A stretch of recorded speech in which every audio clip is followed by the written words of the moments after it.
Hey friends, welcome back to another yearly book bracket video where I use my spread in my reading journal to determine not only my favorite book of every month of the year, but to do little head-to-head battles to determine my ultimate favorite read of the entire year. I've been doing this for at least 3-4 years at this point, so check out the past year's videos if you're interested. Very quickly, if I can, I just want to address the elephant in the room. I know I have not posted any reading journal content this entire year since the setup of this reading journal. Honestly, there are lots of reasons for it, and I don't want to get into them because it will take ages, but the main reason was excitement for other content that I was prioritizing at the beginning of this year. Lots of video ideas that I was really excited to make, so I kept pushing back my reading journal videos. And then the passing of my dad, which just completely derailed my life in so many ways. And I do plan on finishing this reading journal, finishing all the spreads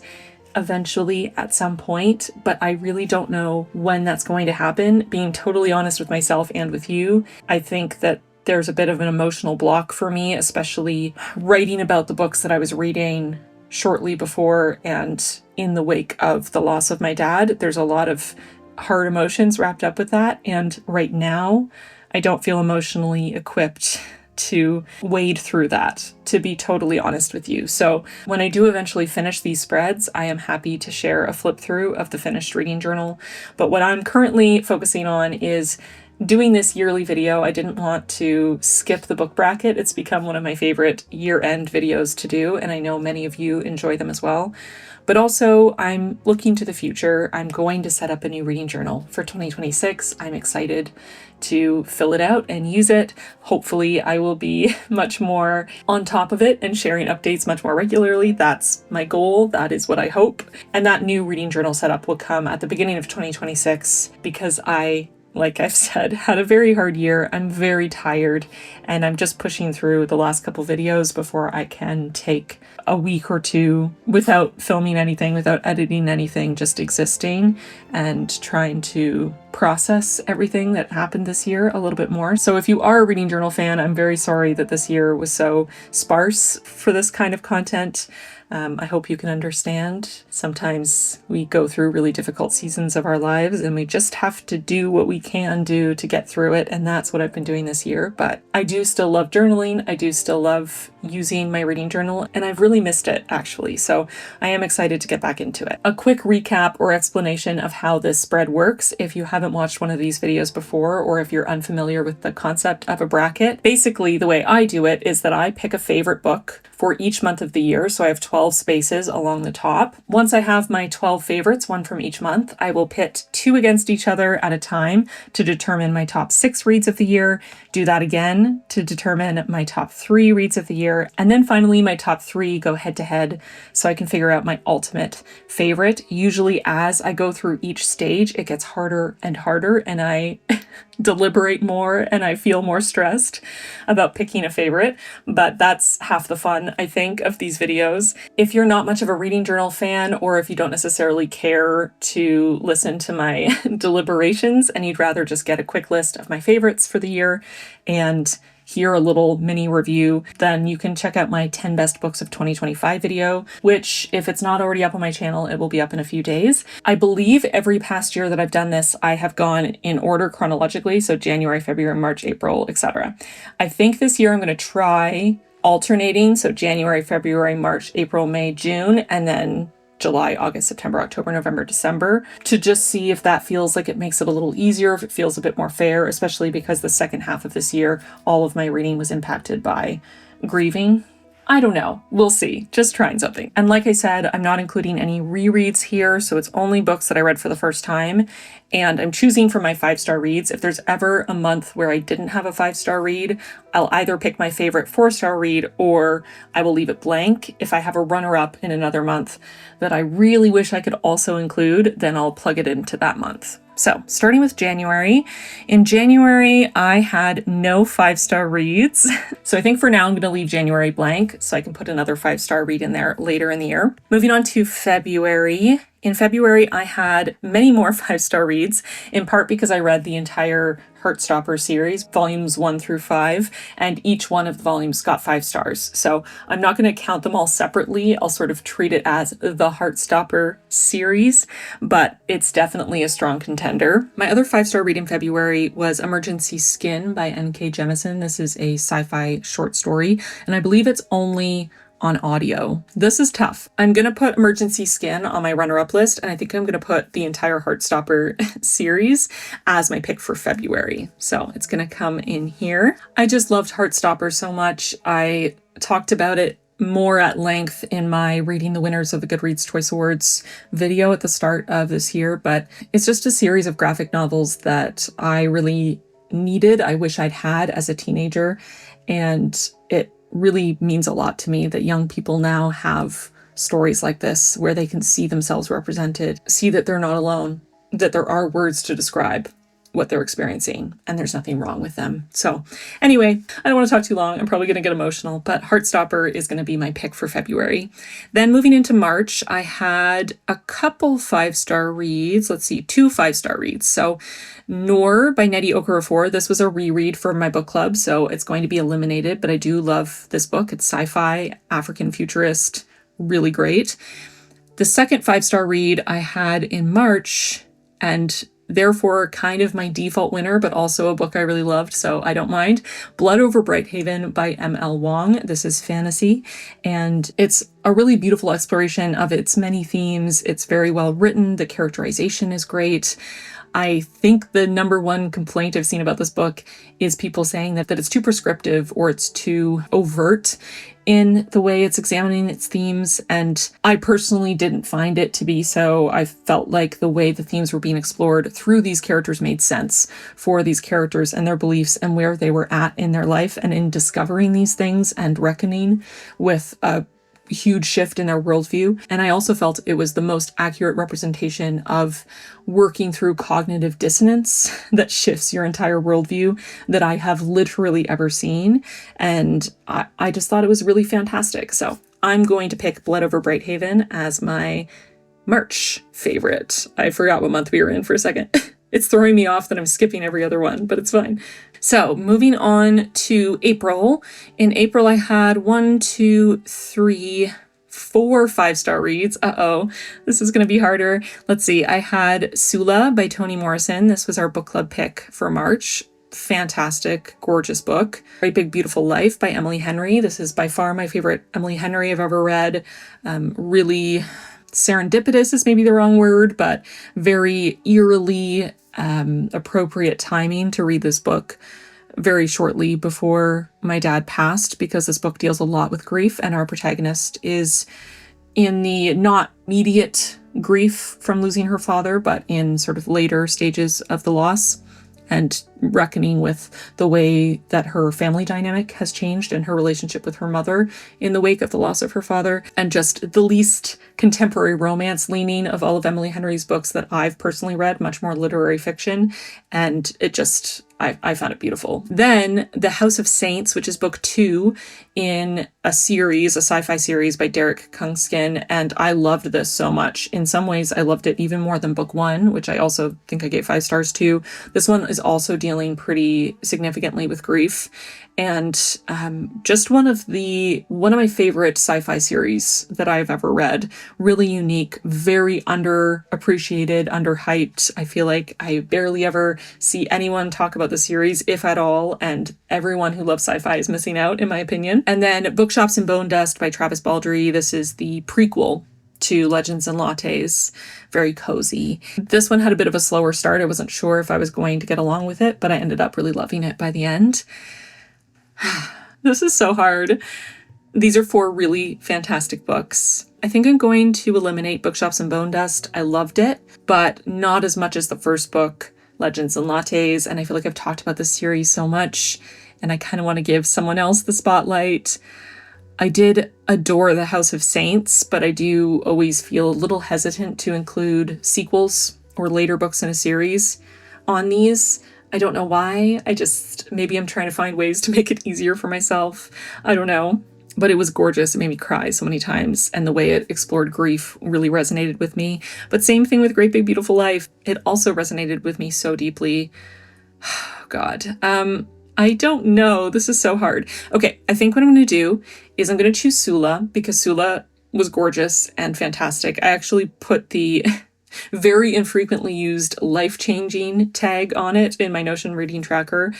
It's the kind of book that I think everyone should read. So I'm going to put Sula here, I think, because I just can't imagine a version of this where I don't include this book. If I had to just come up with my favorite reads of the year off the top of my head, this would automatically be on the list. So not including it is not an option. So Sula's going to go in the April spot, but I'm going to put Great Big Beautiful Life and House of Saints on my little backup sheet. So I can hopefully include them here somewhere as well because they were also so fantastic. Okay, moving on to May. In May, I had 2 5-star reads.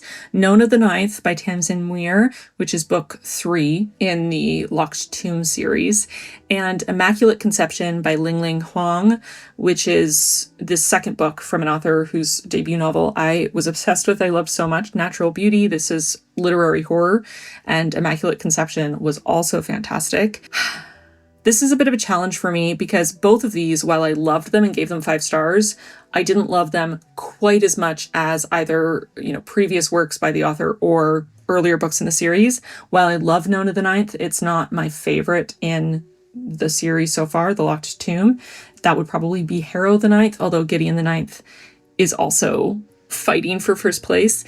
And then Immaculate Conception, as much as I loved it, I still would put Natural Beauty above it in terms of Ling Ling Huang's work. So it's hard for me to pick either of these as much as I loved them both. I think for now I'm going to leave it blank and I'm going to write both of those on my runners up list. And I'll either end up picking one of those two or choose something from another month for May, I think. And again, that's not to say that I didn't like either of them because they're both 5-star reads. I loved them both. I'm just, in my head considering how much I loved the other books and whether maybe something else I read this year deserves to be here more. I don't know. It's a challenge. It's a struggle. That's, again, the whole thing about this video. You get to really witness firsthand how indecisive I am and how strongly I feel about the books I read and how much I struggle to come up with these lists. Moving on to June, I had, only 2 5-star reads, but they were both rereads, Gideon the Ninth and Harrow the Ninth from the Locked Tomb series. So I'm not going to include either of them. So for now, I'm going to leave June blank as well, and we'll come back to it. So moving on to July here, I had 1 5-star read, Indian Horse by Richard Wagamese, and this definitely deserves to be on my favorite reads of the year. Devastating, but gorgeous. And it's exploring experiences of residential schools in Canada for Indigenous children, told in just such a beautiful, heart-wrenching, and moving way. Beautifully written, great characterization, and a really respectful, thoughtful exploration of the kind of suffering that Indigenous people were put through systemically in Canada. Moving on to August here. I had 2 5-star reads. Okay, so The Labyrinth of Spirits by Carlos Ruiz Zafón. This is book 4 in a series. And then The Marrow Thieves by Cherie Dimaline, which is another story about Indigenous Canadians, but this one's near future.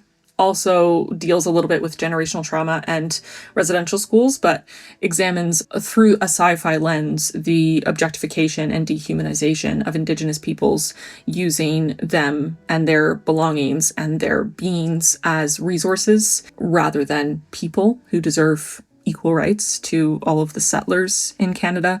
It was also gorgeous, beautifully written, very emotional, amazing characters, made me cry so many times. The Labyrinth of Spirits was also really great, and I loved that series, but I will say that there were earlier books in the series, The Angel's Game is my favorite, that were better for me than The Labyrinth of Spirits, and I had a couple pretty serious critiques of this book, despite still giving it 5 stars.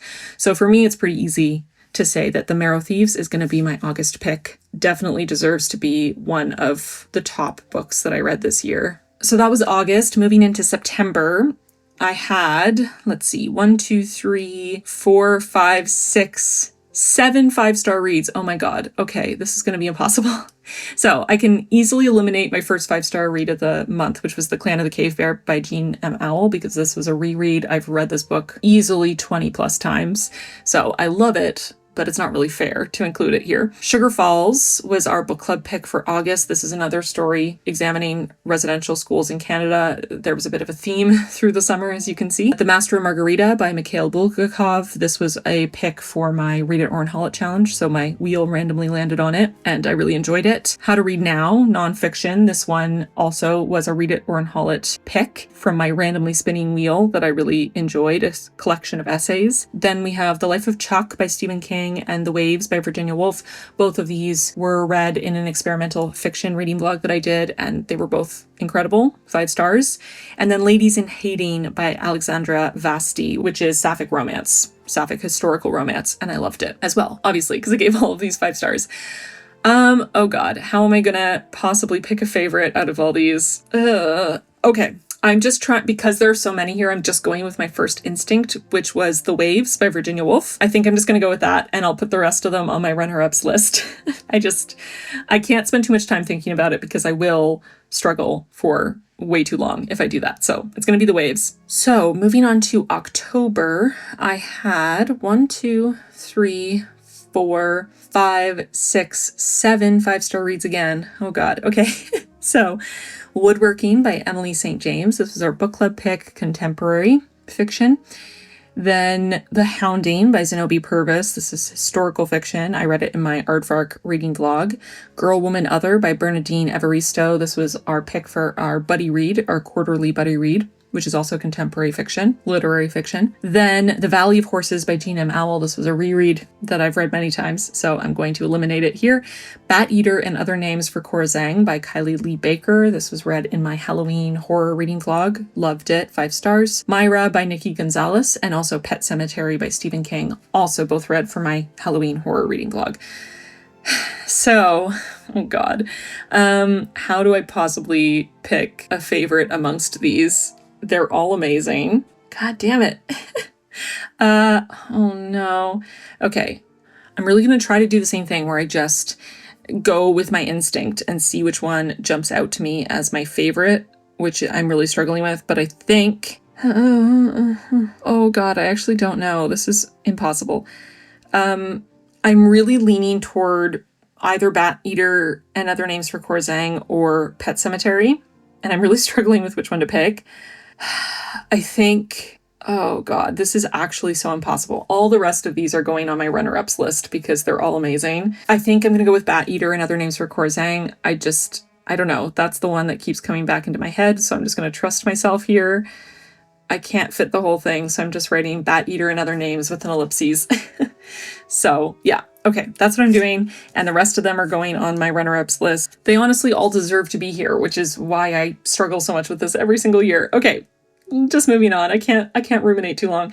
In November, I had 1, 2, 3, 4, 5 5-star reads, but 2 of them were rereads. So Rebecca by Daphne du Maurier was a book club pick. I've already read it in the past, so it's great, but it's not going to be included. Then I had The Buffalo Hunter by Stephen Graham Jones, read for my Aardvark reading vlog. Then We Love You Bunny by Mona Awad, read for my sequels and prequels video, my reading vlog. Private Rights by Julia Armfield, also read for my Aardvark reading vlog. And then The Priory of the Orange Tree by Samantha Shannon, which was a reread after reading Among the Burning Flowers for my sequels reading vlog. And I gave it 5 stars yet again, but it's a reread, so eliminated here. I'm going to go with Private Rights. It just hit me on a whole other level, and I was really deeply moved by it. And it's just one of those books that I could not make a favorite reads of this year list without it on it. And definitely the one that has stayed with me most out of all of these. But again, We Love You Bunny was amazing. I loved it. I had so much fun with it. And The Buffalo Hunter by Stephen Graham Jones was also incredible. So they're both going to go on this list as well as runner-ups. Here we go. Last month, before I have to go back through and figure all this out for the ones that I skipped, December, I had 2 5-star reads, Royal Assassin and Assassin's Quest, both by Robin Hobb, as part of the Farseer trilogy, which I read for a reading vlog. Of the 2, this is pretty easy. Royal Assassin was my favorite. Assassin's Quest, I had more critiques, but I ended up still loving it enough to give it 5 stars. Royal Assassin, I just loved from beginning to end and was definitely my favorite of this trilogy. So I think Royal Assassin deserves to have this spot. So for December, we have Royal Assassin by Robin Hobb.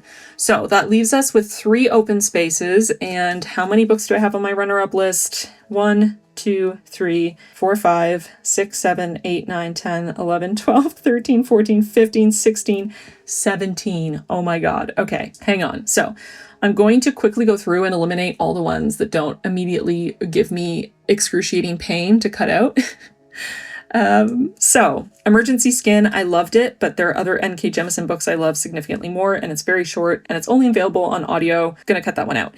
Known to the Ninth and Immaculate Conception, love them both, but again, prefer other works by the authors and within the series, so gonna cut those. Sugar Falls is also extremely short. It's great, but I think The Marrow, Thieves and Indian Horse do the subject matter a little bit better for my own personal taste, even though Sugar Falls was still a 5-star read. We Love You Bunny was amazing. I loved it so much, but definitely not quite on the same level as some of these other books. And Buffalo Hunter, while I really loved it, it was sort of teetering between, I was thinking sort of sitting at 4.5 stars for it, and I ended up bumping it up. So I think therefore it shouldn't be on my list above some of the books that I immediately knew I would give them 5 stars. I think I'm also going to skip Life of Chuck for the being extremely short reason. It was originally a short story as part of a larger collection and then published on its own. It's great. I loved it, but I don't know. I don't know if that's a good criteria, but I'm just using whatever I can to ease the suffering of having so many choices. How to Read Now I'm going to cut, as much as I really liked it, because I'm not as big of a nonfiction fan, and it was really fantastic, but fiction usually just lingers with me longer, and I think that will be the case for most of these again. So that leaves me with Great Big Beautiful Life, House of Saints, Ladies in Hating, The Master and Margarita, Pet Sematary, Myra, Girl, Woman, Other, The Hounding, and Woodworking. So that's 9 options for 3 spots. Oh God. Okay, I'm really trying to lock in on the ones that impacted me most emotionally. As much as I loved Ladies in Hating, and it's gone to the top of my list, one of my favorite romances I've ever read, it definitely didn't make me as emotional as a lot of these other books, which typically is one of the things that I register as being significant for my favorites of the year. The Master and Margarita was really fantastic, but also didn't hit me as hard emotionally. It's more of a comedy and interesting thematic exploration. Myra was really fantastic, one of my favorite horror reads of the year, but also not as emotionally impactful, so gonna cut that one out. So that leaves us with 1, 2, 3, 4, 5, 6. Okay, I have to cut that in half. Okay, hang on. I'm just thinking for a second here. I really loved Girl, Woman, Other, but I think if I'm looking at the contemporary literary fiction options that I have left, so Great Big Beautiful Life, Girl, Woman, Other, and Woodworking, Girl, Woman, Other, again, didn't impact me as emotionally as the other ones, but I did love it. I don't want to eliminate it, but I only have 3 spots. So I think I'm going to eliminate it, but it's really fantastic. I highly recommend it. I mean, it won the International Booker Prize for a reason. If I'm looking at the books that explored grief, and that's part of why they really resonated with me this year, Great Big Beautiful Life, House of Saints, and Pet Sematary. I think of the 3, House of Saints might actually have been the most impactful. So I think that one is going to get its own spot. Even though it's a sequel, which I normally sort of automatically cut out, this book is a really gorgeous exploration of grief, and we have a very prominent trans character, and their transition was handled in a really gorgeous way.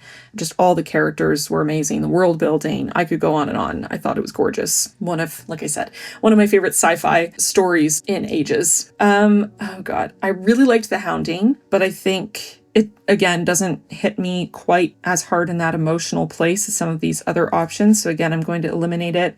Woodworking, I think, needs a spot here. I just found it to be a very touching story, and it's really stayed with me. The character work was amazing. Again, a trans main character and written by a trans author, and just really gorgeously done. That leaves me with 1 more spot and 2 books. Great Big Beautiful Life and Pet Sematary. I don't know. I think if you told me last year that I'd be suffering over whether to choose an Emily Henry book or a Stephen King book to go on my top 10, I would not have believed you. Because I had read both of their work and liked some of it, but never been so emotionally invested in one of their books. I think as much as Great Big Beautiful Life is by far my favorite Emily Henry, and I think it was really fantastic, and I'm kind of sad how controversial it seems to be, or how many people are hating on it, because I think it deserves way better. Out of these two, honestly, I think Pet Sematary, it broke me. Y'all, if you haven't read Pet Sematary, I mean, maybe don't, honestly, because it's really rough, but it was also, I mean, there are things about it that I didn't like, of course, but I don't think I'll ever be able to forget it, and it was especially moving and impactful for me reading it this year, so I think I just have to put it here. Very difficult decision, because like I said, Great Big Beautiful Life was also incredibly impactful for me, but I just think, I don't know if there's space for it here, you know? It's a good problem to have. It's a good problem to have so many favorites in a year, so many great reads that you're really struggling to pick your top 12. But I think I've done it. I'm just going to stop, because I could argue with myself and change my mind for hours. So I'm just going to stop here. My favorite reads of this year were House of Saints, Indian Horse, Heartstopper, The Marrow Thieves, Blood Over Brighthaven, The Waves, Sula, Bat Eater and Other Names, Pet Sematary, Private Rights, Woodworking, and Royal Assassin. And that's that. So now I'm going to move on to the next row, which is going to be pitting these against each other one by one, which is going to be rough. Calling it now. I'm going to try to do the thing that I've done in the past, which is say both titles and then just as quickly as I can, pick my favorite of the two without overthinking it too much, because otherwise I struggle for way too long. So I'm just going to say them, and then I'm just going to pick the one that immediately pops in my head, and that's that. Okay, let's do it. I'm I'm stressed. Okay. House of Saints versus Indian Horse. Indian Horse. Oh, it genuinely hurts to do this every year. But yes, I think that's the right choice. Okay, Heartstopper, The Marrow Thieves. The Marrow Thieves. Oh, again, Heartstopper was so special, but The Marrow Thieves is impeccable. I'm not overthinking it. I'm just doing it. Moving on. Blood Over Brighthaven and The Waves. The Waves. I'm in pain, but it's fine. Okay. Sula, Bat Eater and Other Names for Korzang. Sula. Absolutely painful experience. Okay. Pet Sematary and Private Rights. Private Rights. I can't spell, but it's okay. That one was a little bit of an easier decision, if only because Private Rights really hit me hard. Okay. And then Woodworking and Royal Assassin. They're such different. This might be the hardest, just because these books are so incredibly different. How can you possibly pick between a contemporary coming out story, late coming out as trans experience, and epic fantasy from the 90s about a boy who loves animals? Woodworking, I think. Yeah, but that was a really hard pairing because they're so different. Okay, so that's it. We have our second round. Indian Horse, The Marrow Thieves, The Waves, Sula, Private Rights, and Woodworking. And now this next round is going to be even harder, because now we're getting to some of the absolute best favorite reads of the year that will stick with me for years and years and years. So I'm just going to do the same thing. I'm just going to pick the ones that immediately jump out to me when I say the names, and I'm not going to overthink it too much. I'm just going to go with my gut. So that being said, I'm scared. Let's start. Indian Horse and The Marrow Thieves. The Marrow Thieves. Once again, I don't have to say it a million times because I know you get it, but these are all incredible books, okay? I'm choosing amongst the absolute best of the best, the cream of the crop. Okay, next. The Waves and Sula. Sula. I don't know how to write it here because it's over the break, but I'll just write it in the middle like that. Yep, okay, moving on. Private Rights and Woodworking. Private Rights. Okay, so we've done it. We've come to my top 3 of the year. The Marrow Thieves, Sula, and Private Rights. Wow. How do I choose amongst them is the real question. I don't know. Oh God. Okay.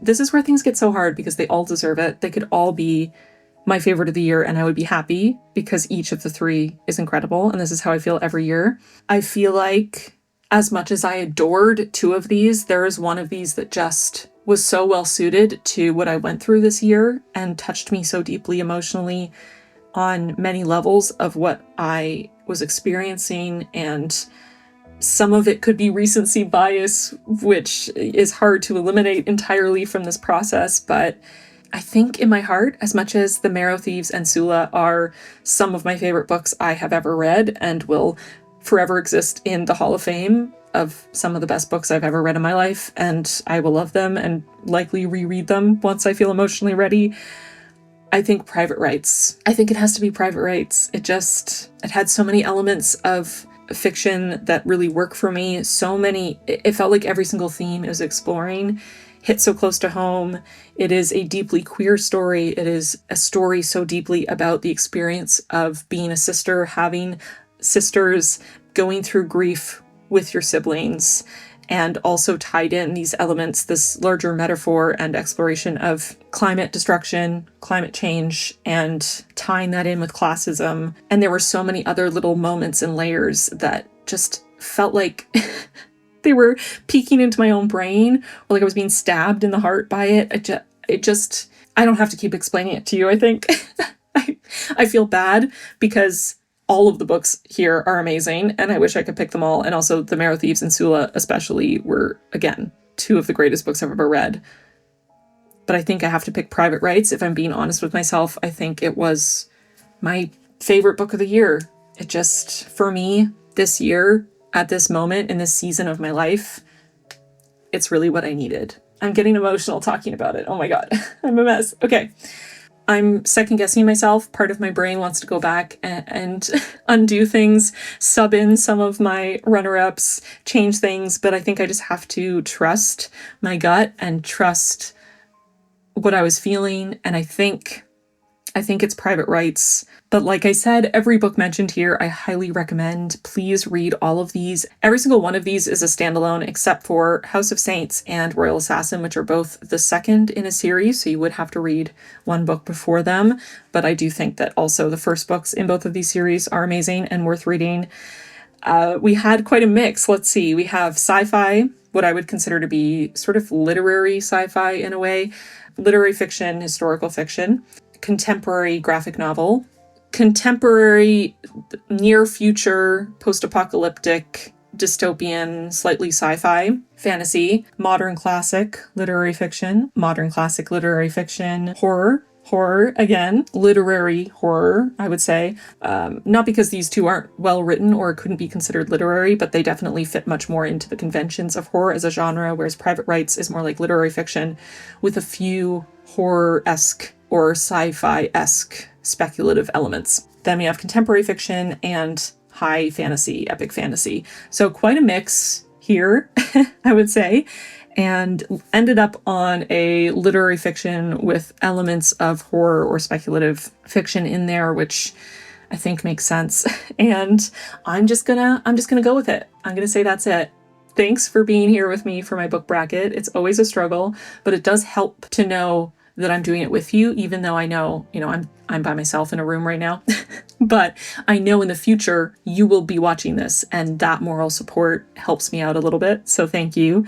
And I am really looking forward to doing more reading journal content in 2026. I hope you're looking forward to it as well. I apologize again for the lack of reading journal content this year, but life really got me down this year. Luckily, I read so many incredible books and they helped get me through. They really did. Every single one of these books, oh God, I'm gonna get emotional. Every single one of these books made me cry, and every single one of these books helped get me through one of the hardest, if not the hardest year of my life.